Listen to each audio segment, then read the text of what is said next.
Bienvenue à cette 6e partie de notre série sur l'assurance, la certitude et la joie du salut. Je veux faire un bref rappel avant de lire un passage. Nous avons déjà vu que le fondement, la base de notre rédemption et de notre salut éternel, c'est l'œuvre de Christ sur la croix, ses souffrances expiatoires, sa mort comme substitut pour le croyant. Comment est-ce que je peux recevoir le salut, m'approprier cela comme certains le disent? Comment est-ce que je peux être sauvé? Seulement par la foi et non par les œuvres, les émotions, ma mesure de persévérance ou de compréhension des pensées divines, etc. Ce que je peux bien perdre, c'est la joie du salut. Ce que je veux bien perdre, c'est le fait d'en être conscient d'être sauvé. Je peux même peut-être, étant sauvé, m'imaginer ne pas l'être. Perdre le sentiment de paix, oui, c'est possible. Mais est-ce que je peux perdre la paix avec Dieu? Non, jamais. Pourquoi pas? Parce que la paix avec Dieu a été une fois pour toutes établie par Christ entre moi et Dieu. Jamais un enfant de Dieu ne peut perdre ce salut, cette paix avec Dieu. Mais il peut ne plus en être conscient, ça, c'est très clair. On ne peut plus jamais devenir un ennemi de Dieu. On peut bien vivre, non pas à la gloire de Dieu, malheureusement, et c'est ce qui se fait. Et il y en a beaucoup même qui tombent dans des erreurs parce qu'ils disent que tel était fidèle à l'Église. Regarde, il était ancien pasteur, diacre, ainsi de suite. Et regarde maintenant, il vit dans la fornication, dans l'ivrognerie. Ah oui, il était fidèle à l'Église, mais est-ce que c'est automatique qu'il était enfant de Dieu? Il y a des milliers, des millions de gens dans le monde qui se disent être chrétiens, sans l'être. Et peut-être on a juste trop rapidement pensé qu'il est déjà sauvé, alors qu'il ne l'était même pas. Mais il y a même des enfants de Dieu, de vrais enfants de Dieu qui s'égarent. C'était déjà dans le temps de la parole de Dieu le cas. Est-ce qu'ils se perdent pour toute éternité? Non, mais pour la terre, ils perdent beaucoup, à leur détriment et au déshonneur de Dieu. Mais on ne peut plus jamais devenir un ennemi de Dieu, ayant été réconcilié avec Dieu. Parce que tu ne peux pas, moi je ne peux pas annuler l'œuvre de Christ, par laquelle on est devenu la propriété de Dieu, l'enfant de Dieu. Alors, perdre son salut, non.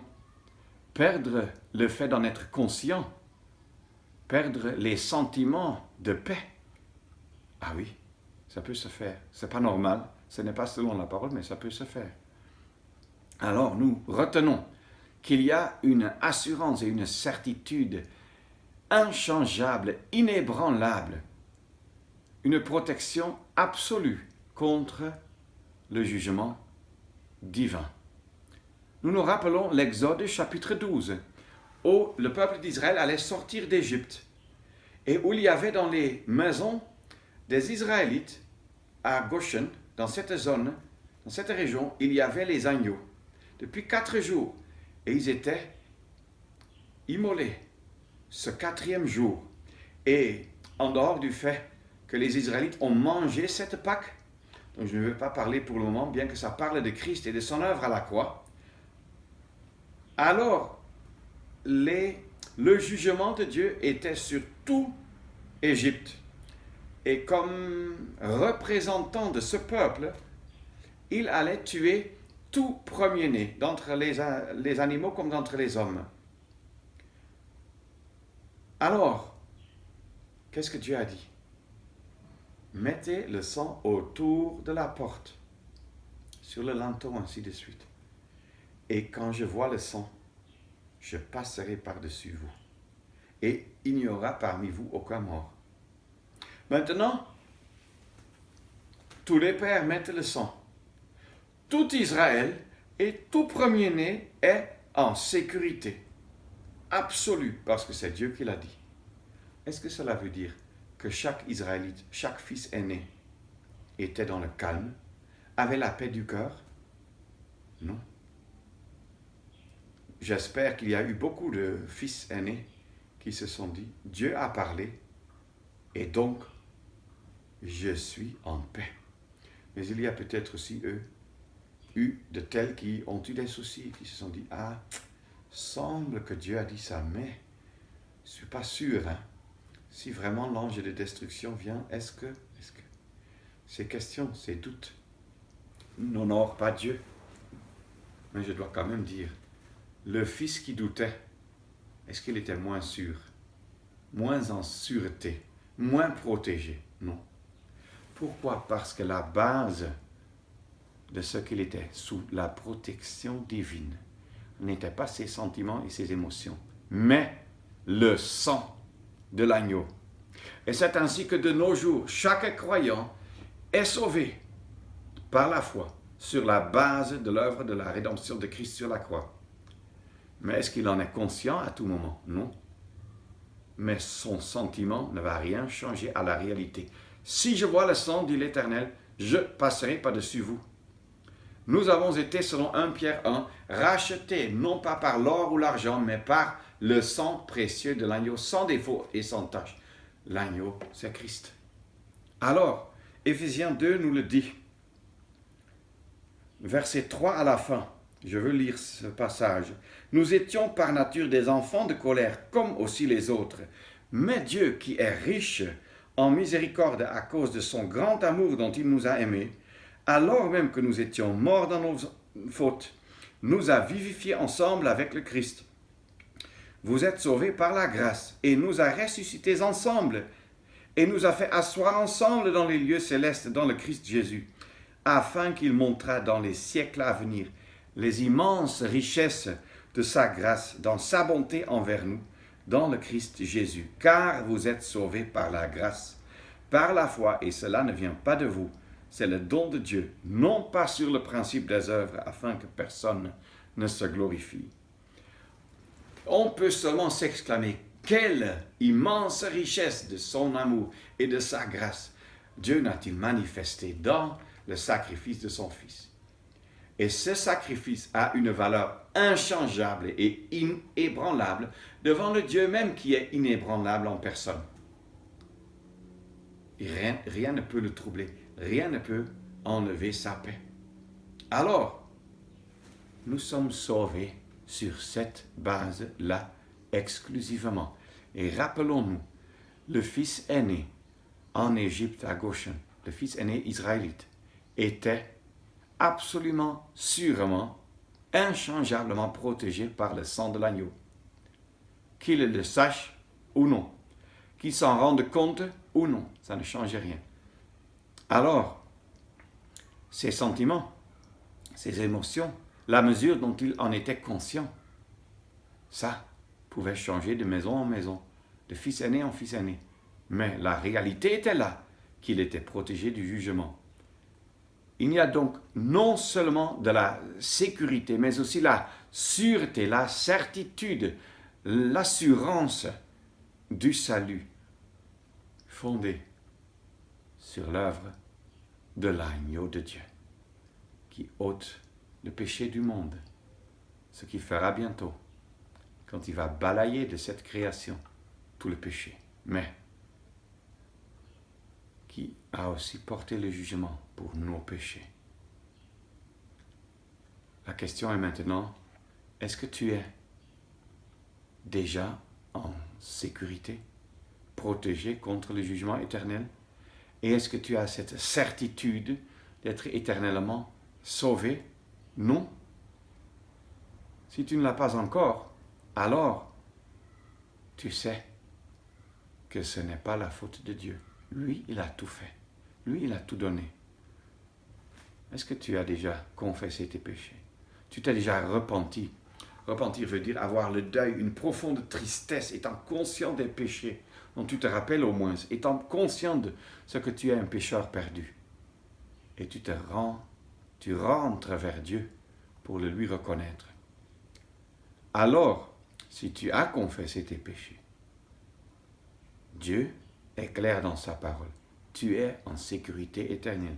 Que tu le saches ou non, que tu le veuilles le savoir ou non, que tu veuilles plutôt attacher une croyance quelconque de la foi à des fausses doctrines autour de toi, peut-être même dans le groupement religieux où tu te trouves. Mais tout cela dépend alors de toi, de tes sentiments, de ta confiance dans tes sentiments, dans tes émotions, de ta confiance dans tes propres bonnes œuvres. C'est peut-être une doctrine que tu as reçue dès bas âge ou à partir de ta conversion. Mais c'est une fausse doctrine dont il faut se séparer. C'est haïssable et ça ne vient pas du ciel, mais de l'enfer, pourrais-je dire, du diable même. Si tu t'es converti, tu t'es repenti, tu as confessé tes péchés, mais tu restes chancelant, incertain. Est-ce que je suis vraiment éternellement sauvé? Cela peut avoir deux raisons, je crois. Et je veux parler de cela quelques instants. Soit toi, tu n'as pas, ou vous n'avez pas compris le plan de Dieu. Par exemple, à cause de certains versets bibliques tirés hors contexte par vos pasteurs, prédicateurs. Mais rappelez-vous, la parole ne se contredit pas. Dieu ne se contredit pas. Comme on a déjà vu, s'il dit, ils ne périront jamais. Personne ne les ravira de ma main. Ils ont la vie éternelle. Ça ne veut pas dire que peut-être quand même on peut vous ravir de la main de Dieu. Peut-être quand même vous allez périr. Dieu ne ment pas. S'il dit ce que je viens de citer, il ne va jamais dire autre chose dans un autre passage, car l'écriture ne peut pas être brisée, cassée, rompue. Ça c'est clair.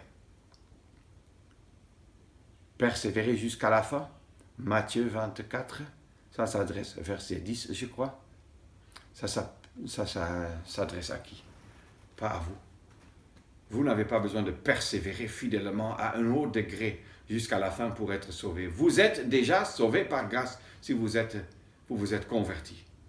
Matthieu 24 s'adresse à des Juifs dans des circonstances en Israël, parlant du temps de la fin, quand déjà l'Église sera enlevée de la terre et Dieu va purifier, juger le peuple juif pour qu'ils enfin reconnaissent qui est leur Messie, leur roi, celui qui a été oint par Dieu, qui est agréable aux yeux de Dieu. Ils vont reconnaître celui qu'ils ont percé. Et il y aura alors des croyants en Israël qui seront si fortement persécutés que beaucoup trouveront la mort. Pas la mort éternelle, mais la mort physique sur la terre.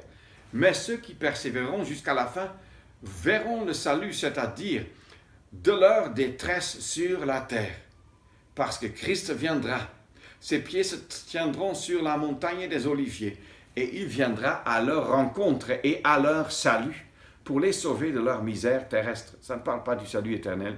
Ces Juifs qui auront cru seront sauvés éternellement, mais en ce moment-là, ils seront sauvés des problèmes, des persécutions qu'ils traverseront justement en Israël pendant ce temps-là. En Hébreux 6, nous lisons que ceux qui ont été illuminés une fois, qui ont goûté du Saint-Esprit, et peuvent encore tourner le dos à Dieu et se perdre. Ah oui, est-ce que goûter et digérer, c'est la même chose? Ça parle de Juifs qui, voyant des multiples Juifs qui se convertissaient vers Christ, se sont dit, la synagogue n'est plus moderne, le judaïsme n'est plus moderne, alors je deviens aussi chrétien. Et se sont joints aux croyants, faisant semblant. Et là, au milieu des croyants, ils ont goûté du Saint-Esprit. Ça veut dire quoi? Ils n'ont pas reçu le Saint-Esprit. Ils ont goûté, ils ont vu autour d'eux la puissante opération du Saint-Esprit qui amenait des gens à la repentance.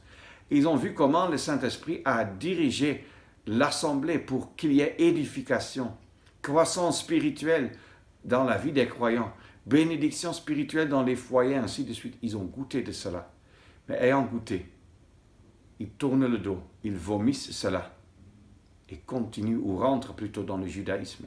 Pour de tels, il n'y a plus de salut possible pour la simple raison que le seul chemin de salut, qui est Christ, ils l'ont rejeté. Ça n'a donc non plus à faire avec vous, avec moi. N'essayons pas de trouver des versets qui contredisent d'autres. Vous n'allez pas les trouver, sauf si vous abusez, vous violez la signification des versets que Dieu donne. Alors nous avons vu La première chose qui peut arriver à un croyant, suite à quoi il reste toujours incertain, est-ce que je suis vraiment pour toute éternité sauvé? La première chose peut être que vous n'avez pas bien compris la parole de Dieu. Vous n'avez pas bien compris son plan de salut. Vous n'avez pas bien compris alors le fondement même du salut, qu'est Christ et rien d'autre. Un deuxième point peut être, une deuxième raison peut être que, au lieu de regarder à Christ et à Dieu, vous regardez à vous-même. Et vous voyez que chaque fois encore je pêche. Je suis trop faible. Moi je suis encore un pécheur. Et vous commencez à douter. Peut-être vous regardez de toute façon trop à vous-même. Ça c'est déjà égocentré ou même égoïste. Ce n'est pas ce que Dieu veut. Nous devons faire ce que l'Épître aux Hébreux dit plusieurs fois. Regardons Jésus, fixant les yeux sur Jésus, afin que nous ne soyons pas découragés, dit Hébreux 12. Si vous avez déjà eu à confesser vos péchés et votre dette, votre culpabilité devant Dieu, alors dans ce cas, vous pouvez savoir tout, et vous pouvez même le dire avec action de grâce et avec joie et reconnaissance. Dieu, mon Père, je te remercie parce que tous mes péchés ont été enlevés pour toujours par l'œuvre expiatoire, par le sang de ton Fils. Et si le diable vient et vous montre, regardez comment tu es mauvais. Regardez combien de fois tu échoues encore. Tu fais encore ce qui est mauvais aux yeux de Dieu. Rappelons-nous, le Saint-Esprit ne travaille pas de cette façon pour nous accuser. L'accusateur des frères, c'est le diable. Le Saint-Esprit, par contre, il œuvre dans nous pour nous faire voir ce que nous n'avons pas encore confessé, pour que nous puissions le confesser, pour que la communion soit pleinement rétablie et qu'on s'en réjouisse pleinement. C'est le diable qui revient toujours sur les péchés déjà confessés et sur les faillites que nous avons eu à commettre dans notre vie, où nous pouvons seulement dire que quel manquement, quel piège où je suis tombé dedans. Mais si c'était déjà derrière, parce qu'on l'a confessé et on a pu faire un nouveau début avec l'aide du Seigneur, alors nous pouvons savoir avec exactitude que c'est le diable qui nous fait revenir là-dessus, pour nous détruire, pour nous décourager, pour détourner nos yeux de Christ et pour que nos regards soient sur toute autre chose, y inclut nos propres faiblesses et manquements et péchés, sauf sur Christ. Il y a encore une possibilité que vous regardez vous-même parce que, la première étant donc vous regardez vous-même parce que vous regardez vos faiblesses. Et nous en avons tous. Mais il ne faut pas regarder les péchés déjà confessés. Par contre, il y a aussi la possibilité que vous regardez vous-même et vous vous découragez parce qu'il y a du péché dans votre vie, des choses concrètes qui ne sont pas à la gloire de Dieu. Alors, qu'est-ce qu'il faut faire?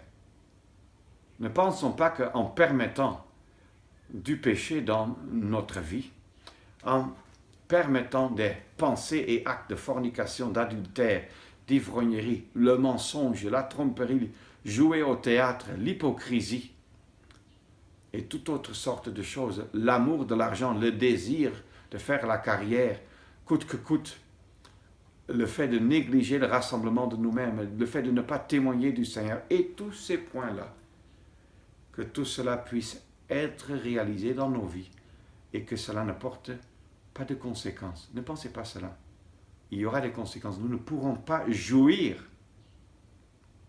de la joie du salut, ce qui est très sûr. Peut-être c'est une raison pourquoi plusieurs qui regardent cette vidéo n'ont pas cette joie du salut et doutent même de l'assurance du salut. Parce que il y a quelque chose qui empêche leur jouissance.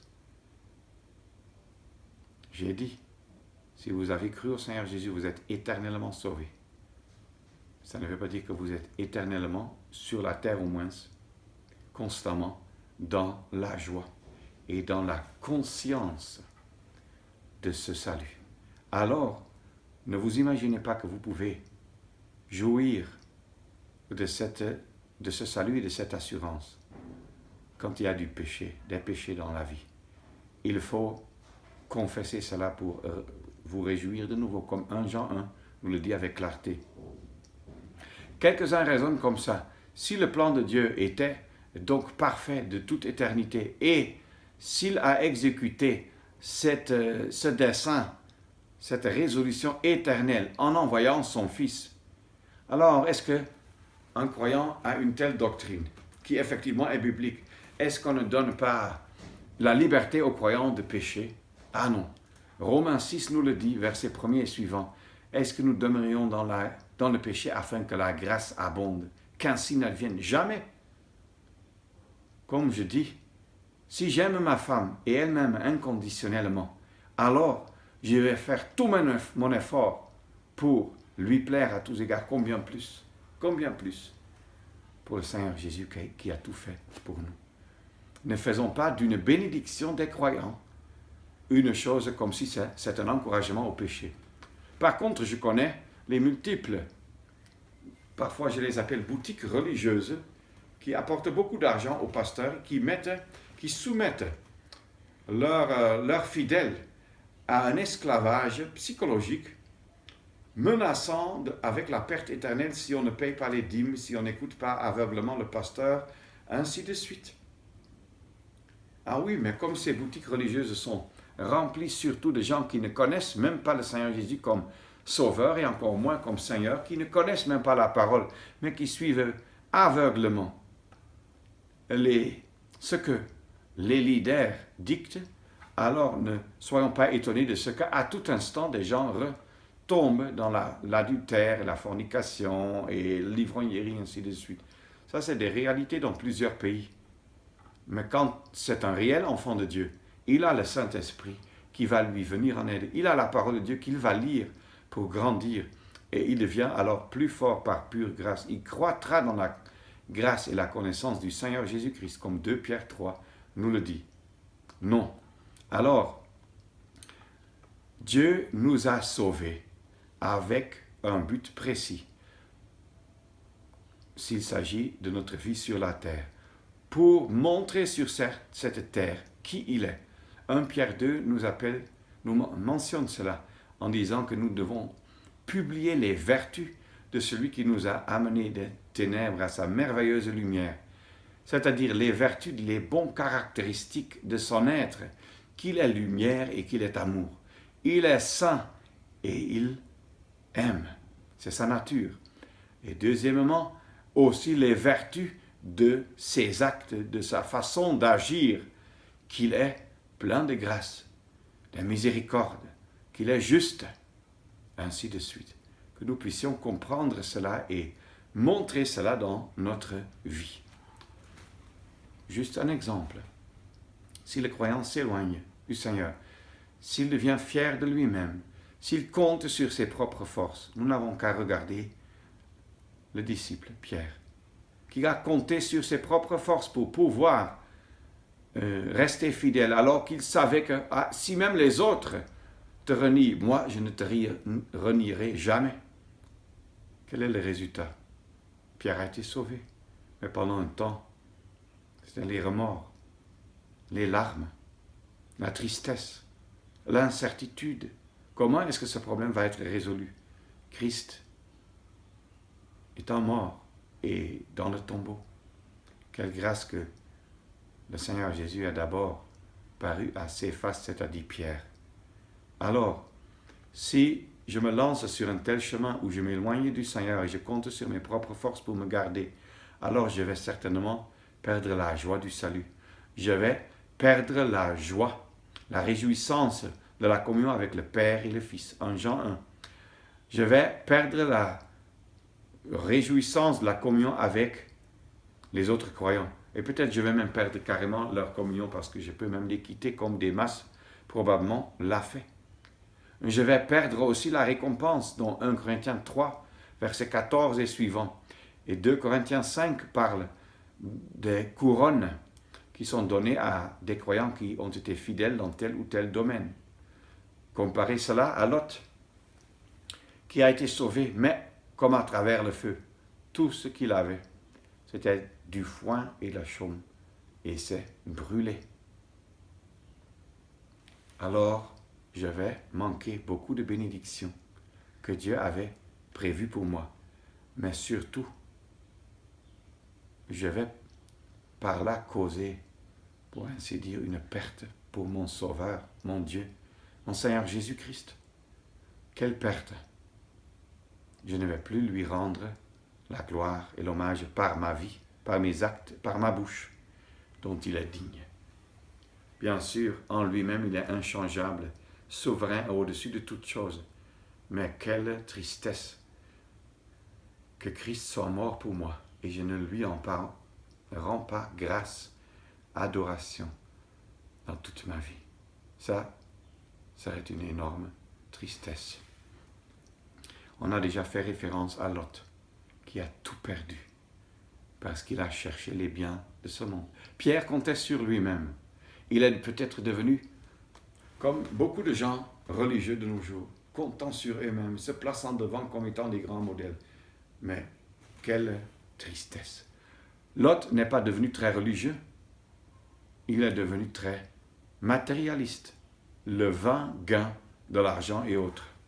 Comme beaucoup de croyants de nos jours, qui croient en Jésus-Christ comme sauveur, mais ils vivent pour leurs études, ils vivent pour leur carrière, pour leur job, ils vivent pour l'argent. Et on peut avoir 5 millions de francs ou d'euros, on peut avoir 5 francs, 5 euros. Et les deux catégories peuvent être remplies du désir de l'argent et devenir inutiles entre les mains du maître. Une honte. Quelle honte si quelqu'un est sauvé par grâce et ne montre pas de la reconnaissance dans sa vie. Mais il y a toujours un chemin de retour. Quand David avait désiré avec les voluptés, quand il a forniqué, comme il adultère, quand il a menti, quand il a vécu dans l'hypocrisie, quand il a tué Uria, il y a eu un chemin de retour, un chemin douloureux, mais un chemin béni. Le psaume 51 en témoigne.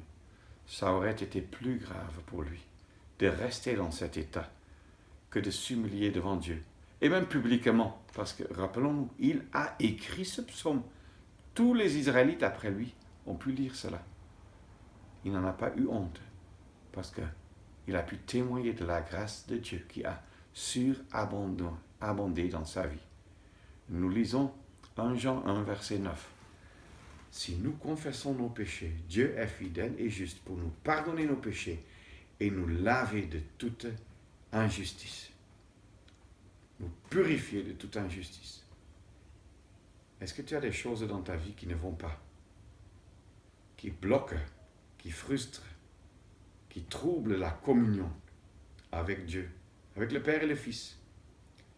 Est-ce que tu as permis des péchés dans la vie, dans les pensées, dans les actes, dans les motivations? Alors, sachons, il y a toujours un chemin de retour. Confessons nos péchés. Dieu est fidèle et juste envers son Fils qui a accompli l'œuvre à la croix, pas à cause de la perfection de notre confession, mais à cause de la perfection de l'œuvre de Christ sur la croix. Il nous pardonne et il nous purifie, nous lave de toute injustice. Ça, c'est sa grâce, pour que la communion soit de nouveau vécue, réelle, et une source de joie, dont nous allons encore parler dans une étude prochaine. Alors que le Seigneur vous donne, à nous tous même, cette grâce, de tout de suite même condamner ce qui n'est pas à sa gloire et qui bloque les bénédictions, qui bloque la joie, pour que nous puissions vivre dans la conscience de son amour immense pour nous. C'est ce que je vous souhaite. Et je vous dis au revoir et à une prochaine vidéo.